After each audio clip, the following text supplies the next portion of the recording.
Hello and welcome to another cast that I'm going to be doing. This time it's going to be a 1v1 and the map will be Greentooth Jungle. Starting off we have DarkHero playing as the Chaos Sorcerer, and in the bottom side of the map we have K.A.F playing as the Warlock.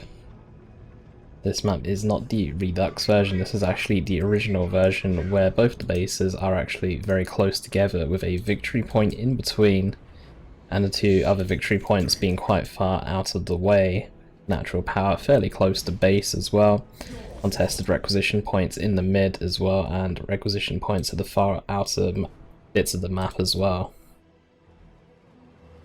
So starting off we have DarkHero going for double Heretics, we have K.A.F going for double Dire Avengers and Banshees.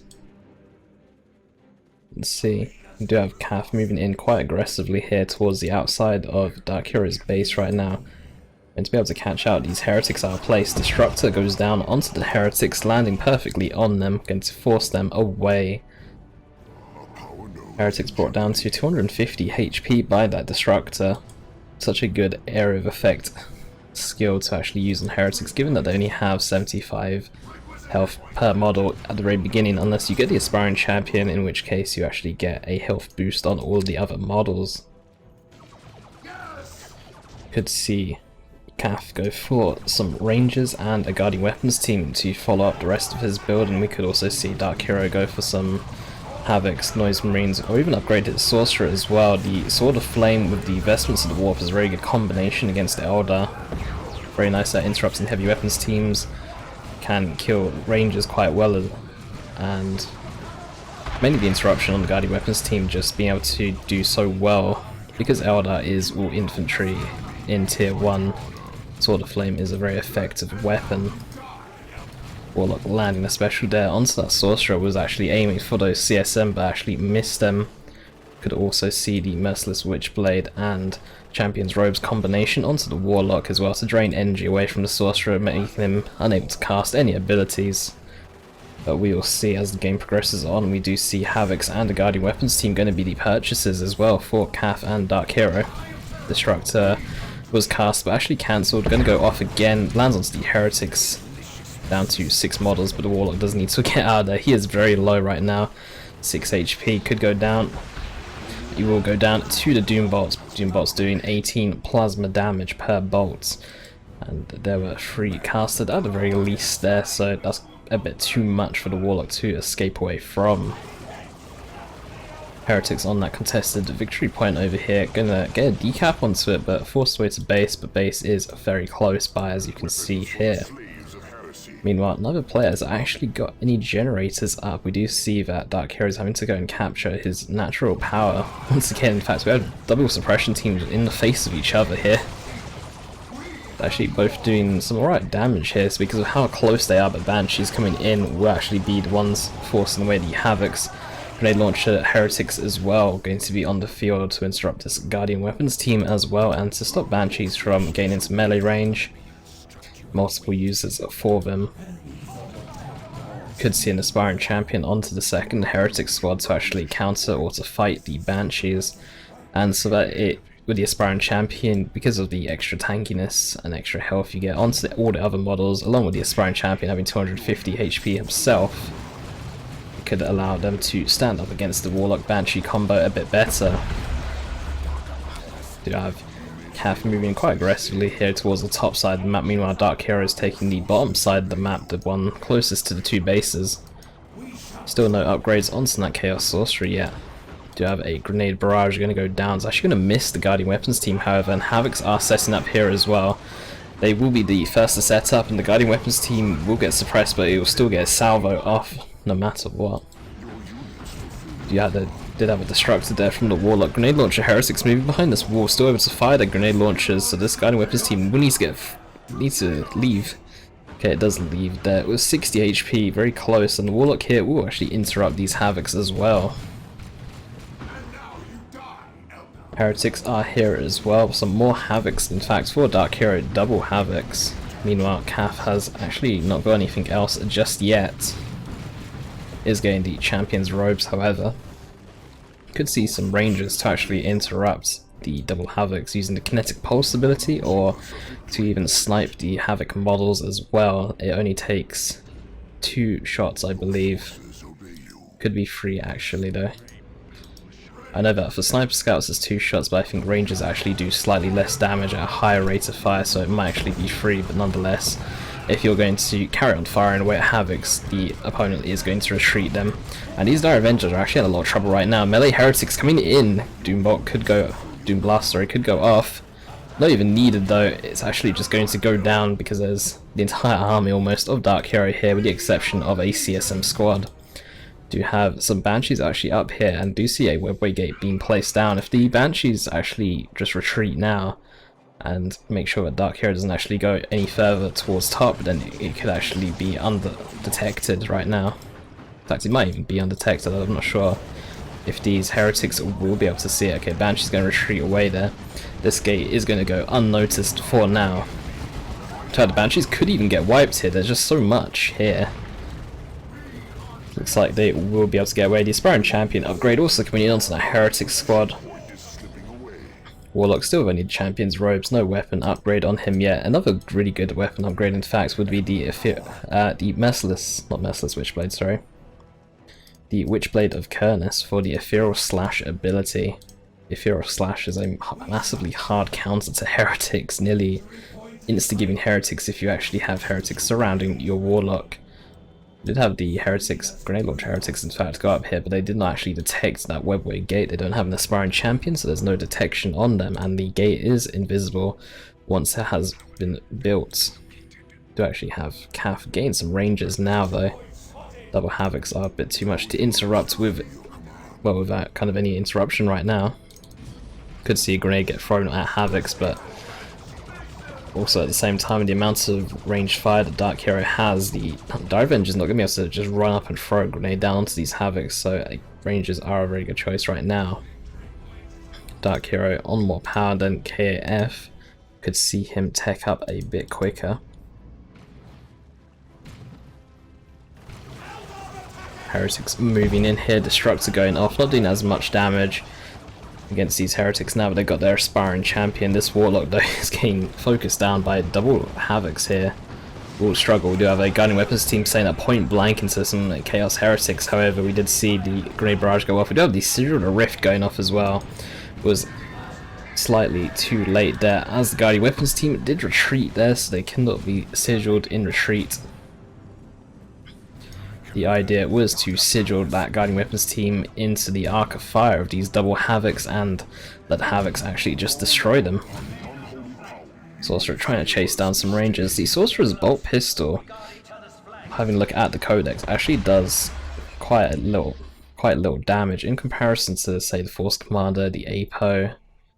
The Bolt Pistol from the Sorcerer only does about 7.5 DPS if you compare it to the APO Force Commander Bolt Pistol, which does 16.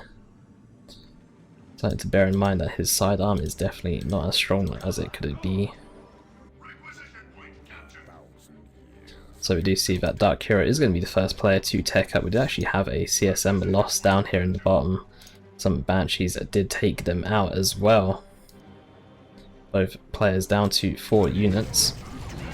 Rangers need to use their Kinetic Pulse right now, otherwise they're going to get set up upon, but they do actually get the Kinetic Pulse off in time, but they still need to get out of here. Havocs are setting up here, Rangers are backing away, the Warlock is sprinting in, Guardian Weapons team is setting up, Dire Avengers are here with the aspect of the Avengers, so we could see a grenade, retreat grenade could be possible here. I'm not sure if it's on cooldown, it is not on cooldown. Grenade does get thrown, will only catch out one model, but that model will live. Warlock with the Champion's robes with that energy shield turned on, very tanky there with 50 energy. The energy shield be able to absorb 5 damage for each single bit of energy there, effectively giving them an extra 250 health at 50 energy. He's turned it off now, so he can actually start to regen some energy. You have some autocannons on the way, double autocannons in fact for the double Havocs in base, along with a Blood Crusher.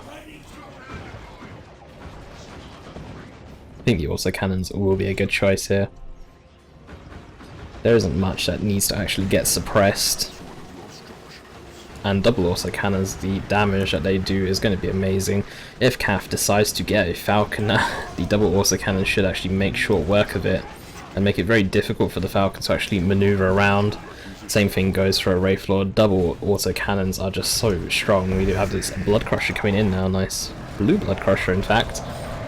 Warlock taking quite a lot of damage, does retreat away with plenty of health, and the double autocannons are trying to set up into the face of this Warlock, but autocannons do the same amount of damage no matter from what range. So you don't need to actually set up close to maximise the amount of damage that you do. Banshees are here, they did take down a power node, but are not on capping duty right now. They have a Guardian Weapons team moving up, however there is no AV up here, so they will actually need to just get inside this gate and back away or retreat if he doesn't want to give away the gate's position. Banshees will retreat, Guardian Weapons team will use the gate, however these Banshees should be able to get out of here just fine. So no upgrades other than Sigil of the Rift onto that Sorcerer. No Sword of Flame, no tier 2 armor. Could also see the Robes of Torment as well. Demon armor as well if you want to cast more abilities, since it does give you energy and energy regen. Could also see the Rod of Warpfire, allowing the Sorcerer to actually sit in range and actually having some alright melee damage as well. On top of that, the Warpfire ability is actually quite strong against blobbed up units, doing plasma cannon damage I believe. Rangers gain it. Forced away here in the mid, don't lose any models though, but very fragile squad at only 220 HP at the moment and 450 at max. The Blood Crusher up here actually is able to find out where this webway gate is. DarkHero knows that there was a gate up there, given the fact that Banshees and other units kept coming into the top lane kind of randomly. They have Sigil of the Rift getting used, that's actually getting used on the spot in fact, but it's actually enough to actually scare the Banshees away and let these autocannon havocs live. Warlock is here as well. It actually has the Merciless Witchblade in fact. Sorcerer did go down to the Banshees. As much as the Sorcerer did save those autocannon havocs, he did go down himself, but the Sorcerer is only 250 at its cheapest, so it is probably worth it to protect the havocs, which with upgrades do cost more and also cost power. Do have Wraithguard out as well for K.A.F, and we did see them effectively in previous engagement, but because of how quick Blood Crushers are, I don't know if the Wraithguard will be able to actually be that effective against the Blood Crusher. We could see a Warp Spider squad come in to use the Haywire Grenade onto the Blood Crusher. But we actually do see another Guardian Weapons team getting built right now, so I imagine he's going to be using some Bright Lance Weapons teams to counter the double Blood Crushers onto the field. Disruptor going down to use Heretics, but Heretics still not too bothered though. With that Aspiring Champion, they've just got enough tankiness that they don't actually have to care. We could actually see a grenade onto these autocannon havocs. We were trying to set up point blank the Dire Avengers here. The grenade does go down, in fact it actually does more friendly fire damage than enemy damage, actually taking out one of its own models, the Dire Avenger that threw the grenade, hurting himself more than anything. Blood Crusher, ooh, will actually take down Rangers with 6 swings in total. Rangers going down, there's no interruption for these autocannons now beyond having to actually just walk up to them. But with the autocannons there is no suppression, so you don't need to worry as much about interrupting them. You still need to worry about it, but you don't need to worry about getting slowed down through suppression. So the Warlock and Banshee should actually be able to interrupt these autocannon havocs just fine, assuming that these Blood Crushers do not get into the way. In fact, these Blood Crushers need to get worshipped or repaired by some Heretics. One of them is quite low. Warlock taking some damage here, just seen in range for some reason, but some Heretics are going in to actually fight the Warlock. Heretics with 75 melee skill, meaning the Warlock will not get specials on them. You can get specials on the Aspiring Champion, however, who does have 70 melee skill, but against the actual Heretic models, not the Aspiring Champion, you are not going to get special there. Do have a Blood Crusher getting worshipped here. Both Blood Crushers getting worshipped in fact, because Blood Crushers are demonic. When you worship them they do get 10 HP regeneration per second, on top of other things as well, which vary with each commander. Sigil of the Rift going on to move this Guardian Weapons team. Guardian's Weapons teams will remain set up after the Sigil of the Rift, so be very careful where you decide to set them up. Or be careful where you decide to send the enemy heavy weapons team, guarding weapons team, etc. DarkHero taking up to tier 3, 384 to 367 VP wise. This game has remained even. Exarch onto these Banshees could actually use it to fight the Blood Crusher. Blood Crusher does not have a melee resistance, and the Executioner doing a heavy melee damage onto the Banshee Exarch could be enough, along with the Bright Lance weapons team, to make short work of it. Banshees using the fleet of foot to go in, going to go after these heretics, which are trying to interrupt the Bright Lance weapons team. Autocannon sets up behind both the Guardian weapons teams, however, and Banshees need to switch focus onto this Autocannon team, or they're actually going to chase down these heretics all the way to base. In fact, they will actually be able to kill it. Very good wipe there, wiping the aspiring champion heretics. Do you see the demonic roar from the Blood Crusher, making all the Banshees spread very far out and gain them away from it. But the Blood Crusher is taking some damage though. That Executioner doing quite a bit of work. Along the power melee is actually not too bad against vehicles, not ideal. You want heavy melee against vehicles, but power melee against a vehicle without any melee resistance can still be a bit worrisome. Heretics actually worshipping the Blood Crusher. I'm not worshipping, repairing the Blood Crusher. It gives the same repair rate as health regen as it would get. Level 1 still do have some bloodletters on the way though. So we have a third Guardian Weapons team as well for K.A.F. K.A.F loving these Guardian Weapons teams right now into tier 2. Robes of Torment is going to be the armor purchase for the Chaos Sorcerer. Still no weapon upgrade yet though. The Wraithguard taking quite a bit of damage here. Blood Crusher is going to charge in, but that Bright Lance weapons team, it might not get him. No, in fact it won't get him. The Blood Crusher manages to finish its charge, get into the face of this Guardian Weapons team, the Bright Lance weapons team in fact, and interrupts it. This Wraithguard squad could be in trouble though. But the Blood Crusher actually decides to opt for this Guardian Weapons team, the Shuriken platform instead. You know, this Shuriken platform still remains set up, sigilling here, but the double autocannons point blank is actually going to take it out. When units are sigiled, they actually group up extremely tightly together, so the explosive splash damage from the autocannon squad is going to be even more effective because of how grouped up that Guardian Weapons teams were. The Shuriken along with the retinue supporting it were just all on top of each other, so the autocannon splash damage was extremely effective, and with two autocannon heavy weapons teams, double the fun.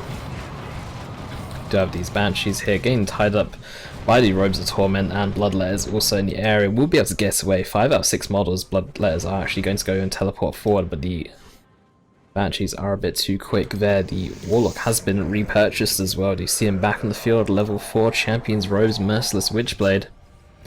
Draining energy from these Bloodletters will be quite useful. Without any worship though, these Bloodletters will be a bit vulnerable, but with the amounts of power melee that they do, the Warlock will not be able to stand up to him by himself. It's actually a triple cap right now for K.A.F. We do have a Blood Crusher down here, but the Blood Crusher cannot cap, so he is just going to have to walk away. Heretics are down here. Heretics need to be capping rather than repairing, I think, right now, just to stop the VP bleed from being as critical as it is right now. Sorcerer has been repurchased as well. Wraithguard are on that top VP. We do have some Dire Avengers here in the area. And we do have a bit of a push coming in here for K.A.F. The Banshee's just going to stream in, going to go after the autocannon heavy weapons team. Guardian Weapons team also set up. The Warlock is here as well. These Banshees have taken quite a lot of damage and might even go down. Blood Crusher and Bloodletters doing a lot of damage. In fact, they will live with 2 models, one of them being the Exarch as well. Autocannons have no weapon cooldown as well, so they are actually able to just fire under suppression as they normally would. And the autocannon will be able to fight this Guardian Weapons team. Grenade Launcher Heretics coming in as well. This autocannon is doing so good against this Guardian Weapons team. It's actually going to take it out as well before retreating away. But we do actually have DarkHero, K.A.F in control of the majority of the map right now. DarkHero is actually quite locked into his base, or not locked into his base, but the points that he controls are just only outside of his base. Meanwhile, K.A.F is in control of so much. The triple requisition points up here, which are Two of them are fully matured. This one is halfway matured. Will come in extremely handy later on. Bleeding units will not matter to K.A.F. if he's going to have such a high requisition income. If you look at the income right now, 218 to 288. Quite a big difference right now. Do have a push coming in here for DarkHero. He's actually going to try and force K.A.F away from the top of this map.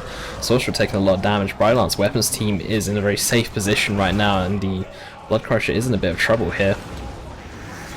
Heretics getting absolutely destroyed by these Wraithguard. That Blood Crusher will go down. Dire Avengers could also go down, in fact.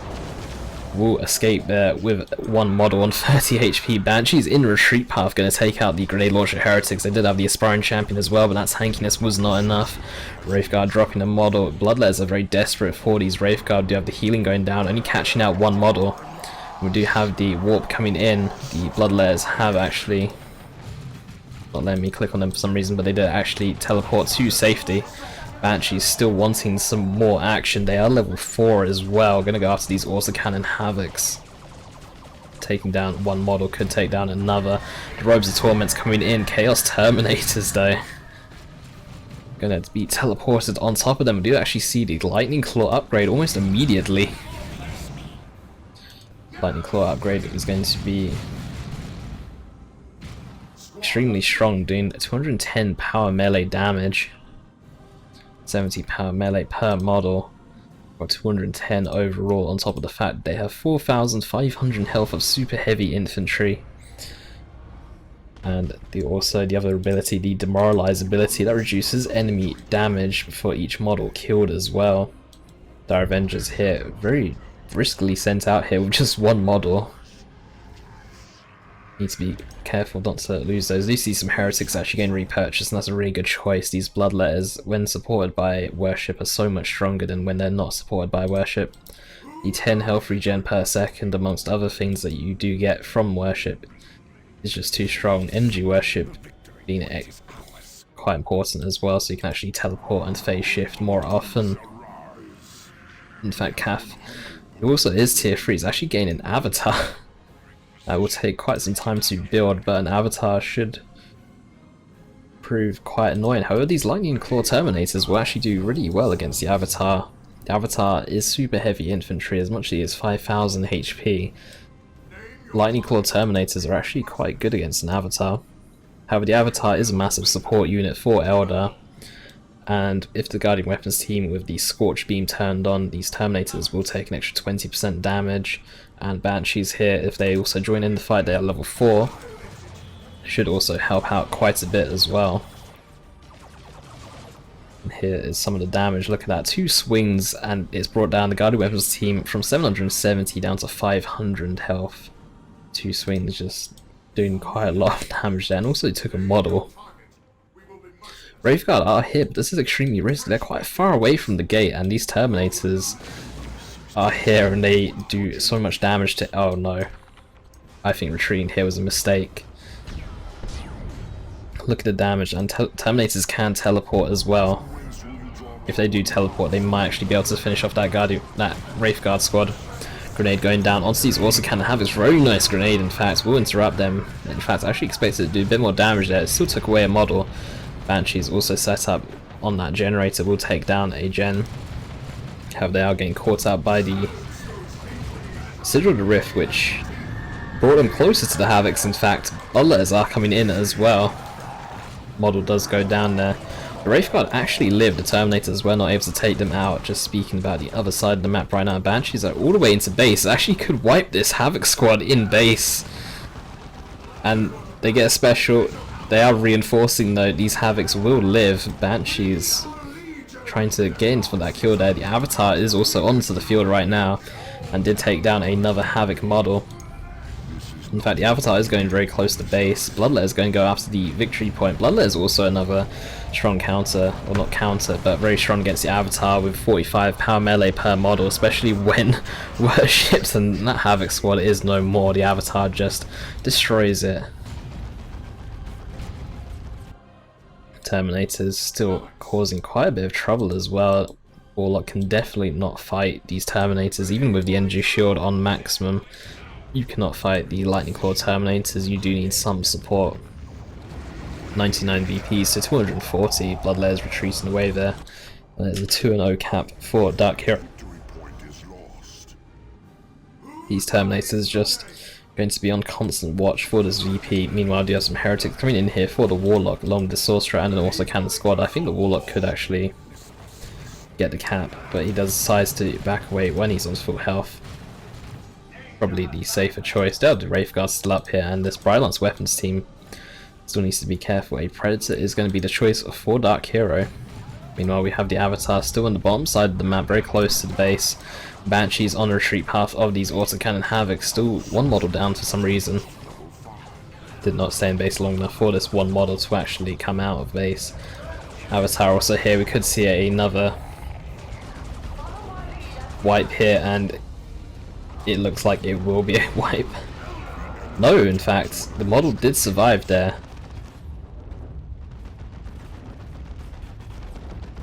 But the Avatar is going to actually back away, going after these Bloodlayers, I would imagine, along with the Banshees, and the Predator is now out, getting the Mark of Zinc upgrade, giving it a twin-link glass cannon, making it quite strong against vehicles, or against the Avatar in fact. I think a Mark of Khorne may have been a better choice though. It is slightly more expensive, only by 5 extra power though. But I think the Mark of Khorne may have been more effective.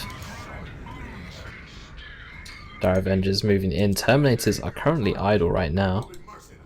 Actually going to fight the Warlock in fact. These three squads can definitely not fight the Terminators, Heretics and Sorcerer. In fact, the Terminators have just teleported. They did teleport in aggressively onto that Warlock. And the Warlock will need to get out of there because it's taking a lot of damage. Mark of Zinc Predator driving up to the top. We do have the Avatar up here, but currently it's unsupported. This could be a bit of a mistake to just have the Avatar unsupported right now. However, Heretics will live. We have Banshees coming in against these Bloodlayers. Bloodlayers are unsupported right now as the Heretics are forced away. The Bloodlayers were sigiled next to the Terminators. Banshees do not want to follow them up in that sigil, otherwise they'll be met with the Lightning Claw Terminators, which are going to be a bit too much for them to handle by themselves. Avatar just going to be chilling here. We do see that K.A.F is in control of this victory point, but DarkHero is in control of the top side of the map and the top 2 victory points. He hasn't actually capped that one just yet, but he is in the process of capping at these Wraithguard though, in a lot of trouble. The Terminators are absolutely destroying them right now. And even though they are retreating away, I don't know if they can live. Teleport could still be on cooldown. Brightlance's weapons team is trying to set up. Bloodlayers could also finish off these Wraithguard as well. Dire Avengers coming in here. Avatar missing, and Bloodlayers will tie up that Brightlance's weapons team. The Predators already get out of range of it anyway. Banshees coming in, but the Bloodlayers have actually phase shifted, so they're currently invulnerable right now. The Banshees are even under control of the Sorcerer right now from the Tome of Subjugation. Must have only just gotten that, as he did still have the Sigil of the Rift, and he just used it recently as well. But the subjugated Banshees nearly wiping his own Dire Avenger squad there. Terminators coming in as well. Banshees taking a lot of damage. They're not actually fighting, they're just trying to cap right now. But this is going to be very painful. Taking down a model from Terminators already, even though they're on 2000 HP, they're one model going down already. It's quite early in fact. We do actually have that Rod of Warpfire, and did see the Warpfire ability along with the Sorcerer's ranged attack, wiping that Brightlance's weapons team. Avatar could be in trouble right now though. The Mark of Zinc Predator along with the power melee from the Bloodlayers and these Chaos Terminators could be too much. The Avatar is super heavy infantry, so it does take a lot of damage from power melee. The Avatar is actually walking away though, and Bloodlayers and these Terminators are not quick enough to actually get any more attacks in there, but DarkHero is in control of these 2 victory points. So K.A.F will need to act quite quickly to actually gain it back. We do have the Seer Council on the field, and the Seer Council do a lot of power melee damage, 200 power melee damage, and on top of that the Avatar does grant a damage bonus to surrounding units. This Predator could be a problem already. Executioner's Banshee squad is doing quite a bit of damage there, especially rear armor hitting. Robes of Torment is getting used as well. Dire Avenger's going to come in against these also Cannon Havocs with a very nice grenade. They're going to take down the lead model and interrupt them. They actually have a nuke though on top of the Robes of Torment. Banshees will be going down. Seer Council in fact are also taking a fair amount of damage. The Avatar is also just sitting in it as well, and already down to less than 1000 HP. The Seer Council also having to back away there, and we do have K.A.F actually conceding the game, giving it to DarkHero. That nuke was extremely violent, actually taking out a Banshee squad. The Avatar would have also been going down. The Seer Council were not able to actually do what they needed to do with that nuke going off right in their face, and that is going to be game.